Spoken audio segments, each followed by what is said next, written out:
estou aqui para ensinar um pouco para você em relação ao prumo divino. Para quem não conseguiu pegar a introdução, como você, senhorita Bíblia, eu vou estar ensinando um pouquinho sobre o prumo divino. E para começar o nosso estudo, eu preciso falar do Bruce Thompson, que foi quem teve a revelação do prumo divino. O Dr. Bruce Thompson, ele é formado em medicina e ele atende em aconselhamento ainda hoje, mas principalmente no passado, quando ele teve a revelação, ele fazia atendimentos com aconselhamento numa clínica na Jocum, no Havaí, em Kona. E ele recebeu nessa clínica um rapaz que estava vivendo um sério problema, uma séria crise no casamento, onde ele se envolvia com drogas e com álcool, e a esposa já não sabia como lidar com ele. A esposa conhecia o Dr. Bruce, já vinha tendo atendimentos com ele e conseguiu convencer o marido a ir lá. E quando esse marido foi lá, a princípio muito fechado, não se abria com o médico, e o doutor ficou meio sem saber como lidar com ele, mas depois de algum tempo de oração, ele conseguiu com que esse rapaz se abrisse com ele. Ele descobriu que ele tinha um grande trauma em relação à figura do pai dele. Porque quando ele era adolescente, o pai dele botou ele na cadeia por uma semana por ter roubado alguma coisa que não tinha muito valor, e isso para ele foi muito agressivo, ele sentiu que foi uma injustiça do pai dele. E depois disso, na primeira oportunidade que ele teve, ele fugiu de casa e começou a se envolver nessa vida de drogas, de prostituição, ele se envolveu com o movimento hippie, então ele viveu essa vida de revolta, de rebeldia. E não acreditava que ninguém se importasse de fato com ele ou amasse. Tanto que essa mulher com que ele se casou teve que insistir nele. E aí ele começou a acreditar que ela poderia de fato amá-lo. Só que a crise no casamento estava muito grande por conta dessa desconfiança, dessa armadura que ele tinha criado. E ele já tinha uma filha, então estava num processo muito delicado. Mas o Dr. Bruce Thompson conseguiu ajudar esse rapaz, e depois dessa consulta, ele começou a pensar numa coisa que mais tarde veio a se tornar toda a revelação que Deus deu a ele sobre o prumo divino. Quando ele começou a pensar sobre esse rapaz que teve esse problema com o pai, ele percebeu que o rapaz ele sofreu uma forte rejeição em relação ao pai dele. Então a gente coloca aqui a rejeição.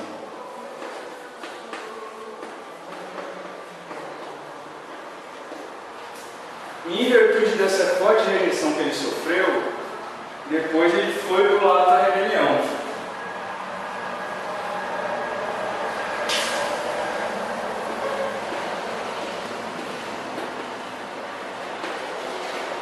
Então, da rejeição, ele foi para a rebelião. Então ele percebeu que havia uma ligação em relação à rejeição que o rapaz havia sofrido e a rebelião na qual ele se encontrou depois. Então, nisso começou essa revelação do doutor em relação a essa questão dessa dor indo para a rejeição, que mais tarde vai se tornar a revelação do prumo divino. E o que é o prumo divino? O prumo divino foi uma revelação que Deus deu ao Bruce Thompson no texto de Amós 7. O povo de Israel estava vivendo um momento de muita riqueza, de muita prosperidade, e por isso ele se afastou de Deus. Ele começou a praticar idolatria, começou a cometer vários pecados, uma grande injustiça social, e isso começou a indignar o coração de Deus. E Deus levanta Amós como profeta exatamente nesse contexto. E Amós se levanta exatamente para tentar trazer o povo de volta para Deus. E o que acontece? Deus dá a Amós a revelação do prumo divino. E fala que vai colocar o prumo no meio do povo e nunca mais vai tirar esse prumo no meio do povo. E que vai se levantar contra os profetas que dizem que está tudo bem, quando na verdade tudo não está bem, são os falsos profetas. E o que é o prumo? O que é um prumo? Para a gente poder entender o que é o prumo divino. O prumo é uma peça que é usada na construção,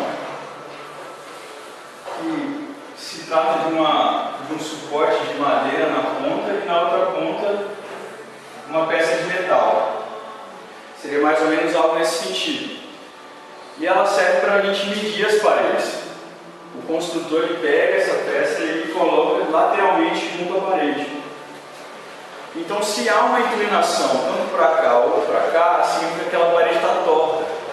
E se a parede estiver torta, se ela for construída de forma torta, ela vai cair, ela não vai dar sustentação, ela não vai conseguir sustentar o peso que está sobre ela e uma hora ela vai cair. Ela pode até aumentar algum tempo, mas ela vai cair, é uma coisa insegura, na qual não se pode confiar. Então Deus traz essa revelação do prumo, dizendo que Ele vai medir a Israel. Ele vai colocar esse prumo e vai medir para mostrar para Israel quão fora do prumo ele está. E ele compara a Israel com essa parede que está para ruir, que está para cair. Então esse é o prumo. E o que é o prumo de Deus? O que nós podemos considerar como o prumo de Deus é aquilo que vai nos medir para saber se nós estamos sendo construídos de forma reta, de forma sólida, ou de uma forma insegura que vai fazer ruir, que vai cair. O prumo divino se trata da sua palavra, da sua lei. A palavra de Deus é o nosso prumo. É aquilo que traz a gente do centro para a verdade, porque Deus ele é a verdade.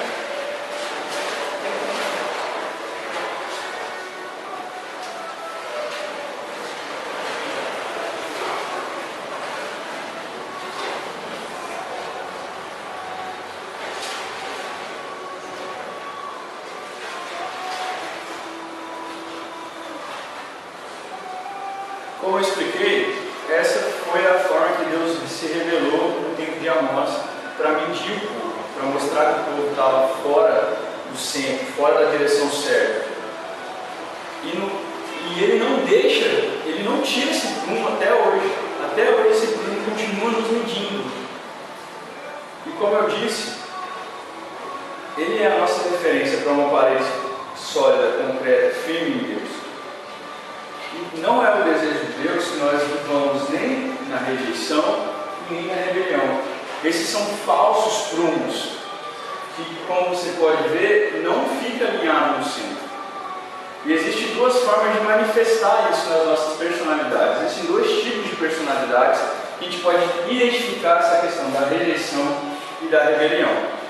Eu vou tentar fazer um desenho, eu não sei se eu vou conseguir ser muito preciso nesse desenho, porque o bom seria se eu tivesse um slide, mas eu não tenho, então eu vou tentar desenhar para você algo que possa representar essas personalidades.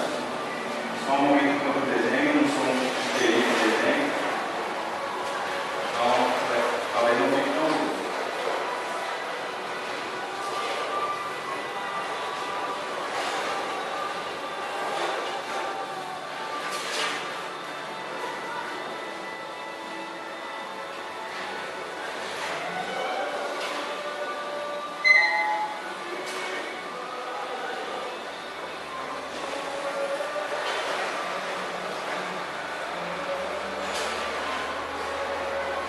Eu não sei se você consegue enxergar muito bem, mas eu desenhei um homem com um capacete, uma armadura, um escudo na sua frente, sentado numa cadeira. E qual é a imagem que você vê de uma pessoa nessa situação? Sentada numa cadeira, com um grande escudo na sua frente, não tem uma espada, não tem nenhuma arma de ataque, mas ela está ali sentada, totalmente fechada por uma armadura que até limita a sua visão. Qual é a impressão que você tem de uma pessoa assim? Muitas coisas podem se manifestar, muitas coisas a gente pode ficar evidente para nós. É uma pessoa que está armada, no sentido de estar com medo, ela está insegura, uma pessoa insegura. E ela sente que ela precisa se proteger de qualquer forma. Ela está sentada, o que indica que ela não pretende atacar hora nenhuma. Ela só quer se defender, de fato. Ela é uma pessoa que ela não vai conseguir ouvir muito bem por conta desse capacete, ela não vai conseguir ver muito bem por conta desse capacete.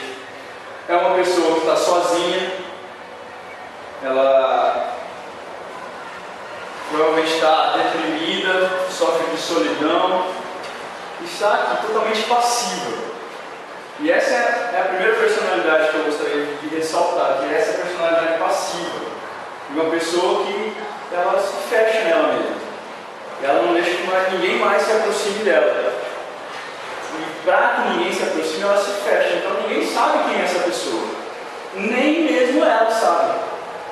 E a fonte de toda a insegurança dela é porque ela não tem uma revelação concreta de quem ela é. Então ela se fecha. As pessoas não conseguem identificar quem ela é, nem muito menos ela. Então essa é a personalidade passiva. Eu vou fazer outro desenho agora para exemplificar a questão da outra personalidade.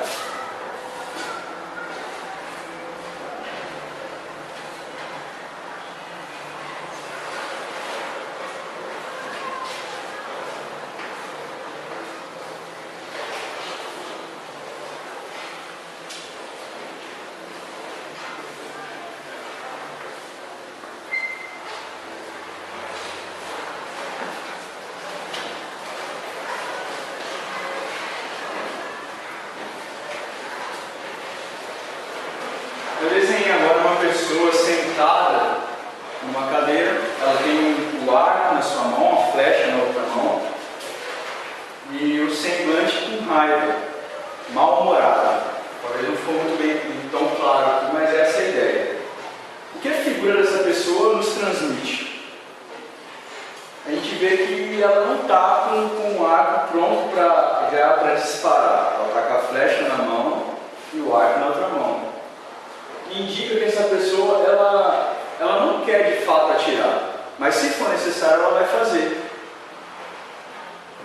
Essa se chama uma personalidade agressiva, que ela vai para cima, ela é mal-humorada, ela critica todo mundo, ela está sempre atacando as pessoas, ela está sempre agredindo as pessoas de alguma forma, no sentido assim, não toca, porque senão você vai ver.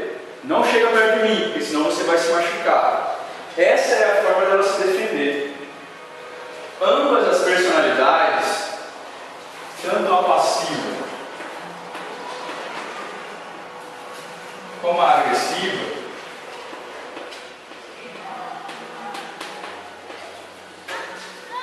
ambas são inseguras. Só que essa insegurança dela se manifesta de forma diferente.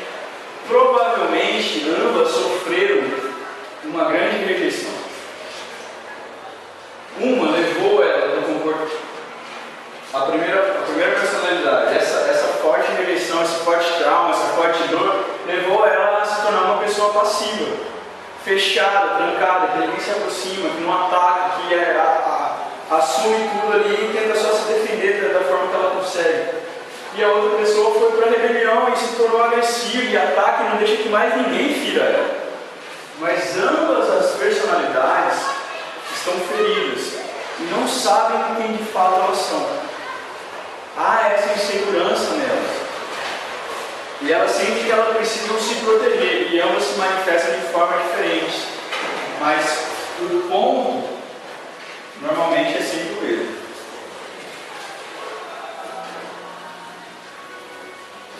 Essas personalidades, elas não conseguem responder algumas perguntas que são básicas, para que a gente consiga lidar com as nossas dores, os nossos traumas e com a vida. Existem algumas perguntas que são fundamentais para a nossa vida. A primeira pergunta é saber quem somos. Quem você é? A segunda pergunta é o porquê estamos aqui.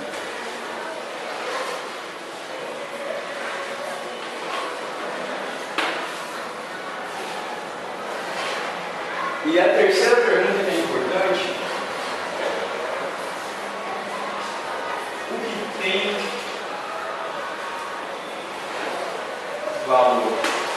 E por último, mas não menos importante, talvez a mais importante da pergunta, é como eu posso saber. Como que eu posso encontrar a resposta para essas perguntas? Como eu posso descobrir essas coisas?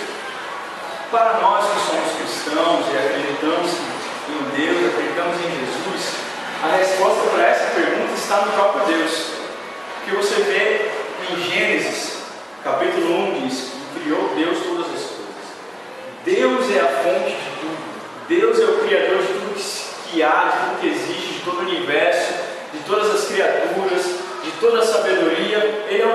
Criador. Então, para responder a pergunta de quem nós somos, nós precisamos saber quem Deus é, porque Ele é o nosso Criador. E para conhecer, saber quem Deus é, nós precisamos ir até Jesus, porque Jesus fala que Ele é o caminho, a verdade e a vida. Ninguém conhece ao Pai, ninguém vai ao Pai senão por Ele. Então nós precisamos ter um encontro com Jesus e a partir disso buscarmos conhecer a Deus. Na medida que nós conhecemos a Deus, nós encontramos a resposta para a pergunta de quem nós somos e nós não precisamos mais nos proteger, fingir ser coisa que não somos e buscar nos defender por nós mesmos, porque nós temos uma convicção de quem nós somos em Deus. Nós sabemos o porquê nós estamos aqui.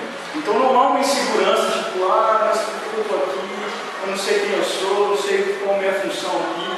Eu sei porque eu sou, porque na medida que eu conheço a Deus, Deus me revela quem eu sou e o motivo pelo qual eu existo, o motivo pelo qual eu estou aqui.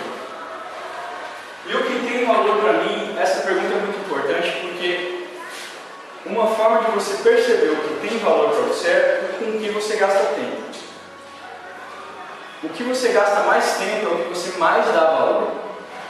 Um exemplo muito simples. Se você vira para mim e diz que Deus é muito importante para você, mas você, em momento nenhum da sua vida, em momento nenhum da sua semana, do seu dia, você sequer pensa nele. Você não separa nenhum momento para estar com ele, para aprender dele. E no máximo vai no domingo, à noite, mal presta atenção no culto. O que você está dizendo para mim, na verdade, Deus não é importante para você. Então o que você gasta tempo é importante para você. Se você fica o dia inteiro no Facebook, não consegue se desvencilhar dele, é porque o Facebook é importante para você. Mas se você não dá importância a outras coisas, por exemplo, se você não tem tempo para determinada coisa, ou às vezes para ficar com alguém, é porque essas outras coisas não são importantes. O que você dá tempo é o que você dá importância. E é interesse de Deus que nós demos importância ao que realmente é importante. Então Deus quer mudar o que tem valor para nós. Ele quer colocar o seu prumo na nossa vida, de modo que a gente dê valor ao que realmente tem valor. Porque isso muitas vezes o nosso sistema de valores está muito errado. O mundo influenciou muito esse sistema de valores que nós temos e Deus quer alinhar. Porque se não estiver certo, a gente vai dar importância às coisas que não têm importância. E isso vai nos prejudicar de alguma forma. Isso é fato, vai nos prejudicar. Tudo isso, na verdade, levanta uma questão que é muito importante em relação à visão que nós temos do mundo. Qual é a visão que nós temos do mundo? Então, é uma bola? Tem gente aqui. Qual é a visão que nós temos do mundo? Como cristãos, a nossa visão do mundo, a visão que nós temos de tudo que existe, é que existe um Deus que criou todas as coisas. E Ele é a fonte de toda a verdade. Então a nossa visão ao olhar para o mundo, tudo que existe, ao olhar para nós mesmos, ao olhar para essas perguntas, é com base na visão de que existe um Deus que é Pai de todos e que criou todas as coisas. Contudo, existem muitas outras visões de mundo que são incompletas, que são vazias e que não respondem.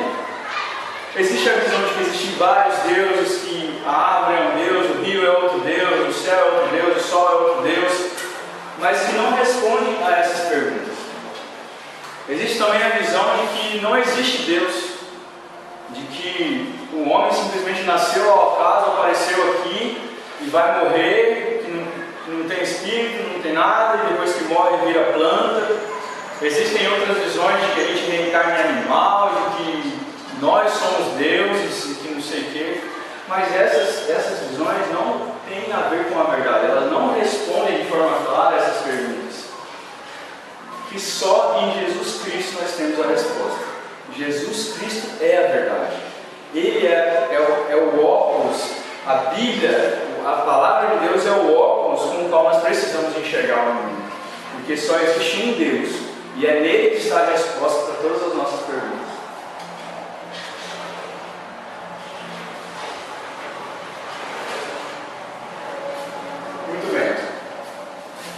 Entendendo a importância de Deus, a importância de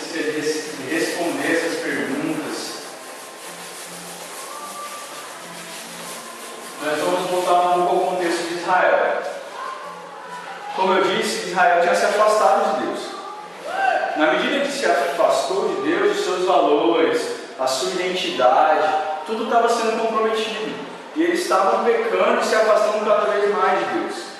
E Deus levanta Amós para alertar o povo em relação a isso. E a comparação que nós temos disso é pensar nessa parede. Porque a gente vai falar mais na frente sobre o texto de Ezequiel, e Deus fala em Ezequiel que vai derrubar essas paredes que foram construídas de forma ruim. Porque o prumo ele serve para medir uma parede. Então vamos pensar numa parede. Vou construir uma parede aqui rapidinho para vocês.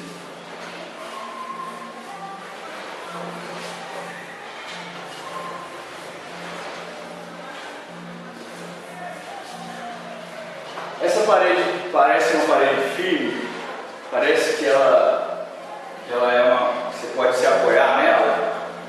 Não. Na realidade parece que ela está prestes a cair. No primeiro balanço ela vai cair. Se a gente for pensar nessas muitas outras visões do mundo, nessas muitas outras filosofias, no humanismo e tudo mais, e nós construímos a nossa vida com base nessas coisas, é como construir uma parede dessa forma. Ela vai cair. A gente pode se satisfazer por um tempo, a gente pode encontrar alguma coisa que faça sentido por algum tempo, mas uma hora vai cair, porque não responde, porque não traz de fato a verdade. E ao comparar essa parede com o padrão de Deus, com o plano de Deus, a ideia de Deus, o que Deus coloca como prumo, a sua palavra, a gente vê logo a diferença. Porque sem Deus, a nossa vida é construída dessa forma. Não existe valor moral. Por exemplo, a maioria da ideia de valores morais vem da Bíblia. Não matarás, não furtarás, não farás mal, amarás ao teu próximo. Essas coisas que muitas vezes a gente vê na nossa sociedade, que as pessoas falam, ela vem da palavra de Deus. Se não existisse isso, imagina a desordem que ia. Ninguém falaria sobre amor, ninguém falaria sobre bondade, sobre fazer o bem, ou se falasse seria de uma forma vazia. Não seria amor verdadeiro. Então Deus ele dá essa referência para nós. E sem Deus a nossa parede fica nesse estado. Contudo, o que Deus está de fato interessado é nas paredes que tem cercado o nosso coração. Isso que a gente vai ver um pouco mais à frente no texto de Ezequiel. O mundo diz muitas coisas sobre o coração, sobre o que é coração. A palavra de Deus fala muito sobre o coração. E se a gente for fazer uma análise da palavra de Deus, a maioria das vezes que se fala sobre a palavra coração, ele está se falando em relação à personalidade. E o que é essa personalidade? O que é esse coração? Eu tenho uma definição que eu aprendi que eu gosto muito. Que o nosso coração é tudo que eu sinto. Então eu tenho emoções. Eu me sinto com raiva, eu me sinto triste, eu me sinto alegre, eu me sinto ansioso. E é normal ter emoções. Isso faz parte de nós, faz parte da nossa personalidade. Às vezes algumas pessoas são mais alegres, outras são mais tímidas, outras têm uma tendência a ser um pouco mais tristes, mais reservadas. Isso manifesta de diversas formas. Mas nós temos emoções e Deus nos deu essas emoções. E não é pecado sentir as coisas. Aqui ainda nós não temos um pecado declarado. O coração também é tudo que eu penso. Então o coração é tudo que eu sinto, é tudo que eu penso. Às vezes eu posso pensar muitas coisas ruins sobre uma pessoa. Por exemplo, uma pessoa que me bate. Vamos pensar. A Bia vem e me dá um tapa na cara. Eu vou me sentir com raiva. Primeiro porque vai doer. Segundo que eu não gosto de tapa na cara. Então eu vou ficar com muita raiva. E eu posso até pensar em fazer alguma maldade com ela porque ela fez mal para mim. Então eu posso me sentir com raiva. Eu posso sentir que eu fui injustiçado. Eu posso até pensar em revidar e em brigar com ela. Eu posso também pensar em não fazer nada. Então, o coração é tudo que eu sinto, tudo que eu penso. E até aí não há de fato um pecado. Mas o coração é tudo que eu escolho.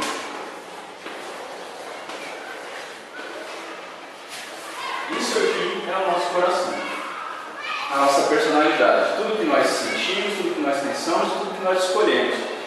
Então a Bíblia deu um tapa na cara. Minha vontade, qual é? Dar outro tapa na cara dela. É ficar com raiva dela. Fiquei com raiva, eu quero revidar, eu quero me vingar. Só que o que eu escolho?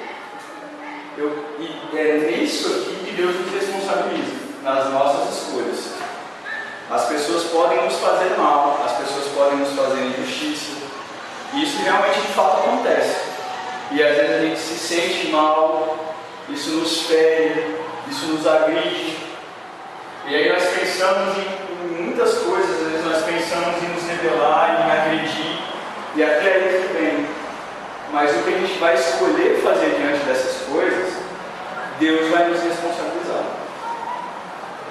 Isso não faz com que o que a pessoa fez conosco se torne certo. Mas o que nós escolhemos fazer com o que fizeram conosco, a responsabilidade é nossa. Então, isso é o coração. E Deus está interessado em destruir essas paredes que nós criamos em torno do nosso coração, que são baseadas nessas dores que nós sofremos, e nós levantamos essas paredes para tentar nos proteger, mas que na verdade não nos protege. E uma hora essa parede vai cair. E Deus quer que nós sejamos construídos, que a nossa vida seja construída sobre o prumo divino, que vai nos deixar firmes e sólidos.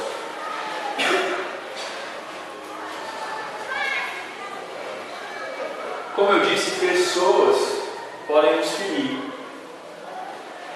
E muitas vezes nós nos encontramos assim, cercados por essa parede. Essa parede está prestes a cair em cima da gente. Porque nós somos felizes, porque nós somos maltratados. E as pessoas que mais nos afetam são umas figuras de autoridade. E é com isso que eu vou falar sobre os falsos profetas. O texto que a gente vai usar para se basear nos falsos profetas está em Ezequiel 13, versículo 15 ao 16. A gente vai falar sobre os falsos profetas, que são as figuras de autoridades que mentem para nós, que comunicam mentiras para nós. Mas o que são essas autoridades na nossa vida? São pessoas que exercem influência sobre nós. Porque a gente não é muito afetado por pessoas que a gente nem conhece, que não tem nada a ver com a gente. Mas aquelas pessoas que têm uma grande influência sobre nós, o que elas fazem com a gente é muito forte para nós. Então, se elas comunicam verdade, se elas comunicam amor, isso é super positivo para nós. Mas se elas mentem, se elas comunicam mentiras, se elas nos ferem, isso também é muito dolorido para nós. E essas pessoas são como profetas para nós. Vamos pensar na questão dos profetas na Bíblia. O que eram verdadeiros profetas? O que esses profetas verdadeiros faziam? Eles levavam o povo de volta para Deus. Porque muitas vezes o povo estava no pecado, estava fazendo coisas, estavam se distanciando de Deus. Deus vai e levanta o profeta. O profeta vai lá, olha, vocês precisam se arrepender, vocês precisam voltar para Deus, vocês estão caminhando para longe dele. E esses são verdadeiros profetas, que querem nos trazer para perto de Deus, que querem falar a verdade para nós, ainda que essa verdade nos confronte. E o que os falsos profetas faziam? Eles distanciavam o povo ainda mais de Deus. Por exemplo, nesse contexto de Ezequiel, eles falavam que estava tudo bem, que estava tudo certo, havia paz, quando na verdade não havia, quando na verdade o povo estava se distanciando de Deus. Então eles mentiam para o povo. Então o profeta, ele é verdadeiro quando ele fala a verdade, quando ele atrai você para perto de Deus. E ele é falso quando ele comunica mentira, ele te afasta de Deus. E diante disso, nós podemos pensar em algumas pessoas que são